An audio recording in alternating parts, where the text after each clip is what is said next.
अस्सलामुअलैकुम वरहमतुल्लाहि वबरकातुहू। मोहतरम नाजरीन, मोहतरम सामीन, 2024 में शबे बारात कब होगी?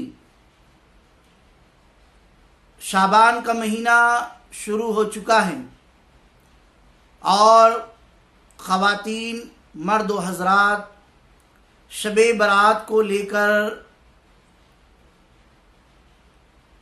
कि कब हैं परेशान होते हैं। तो 25 फरवरी एतवार का दिन गुज़र कर बाद नमाज मगरिब जो रात आने वाली है वही बारात, वही शबे बारात है।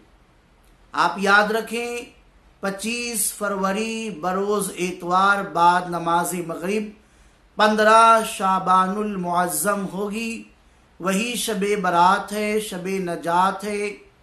सलातुत तस्बीह का एहतिमाम करें, क़ज़ा नमाज़ों की अदायगी का एहतिमाम करें, नवाफिल की कसरत करें, ज़िक्र व अस्कार की कसरत करें, कलमे तय्यबा का विर्द करें और हो सके तो माहौल को देखते हुए हिस्बुल बहर और दुरूद ताज और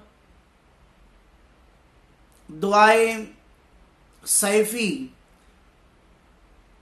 ये सारी चीज़ें पढ़ें। इंशाअल्लाह तबारक व तआला हालात साजगार ज़रूर होंगी।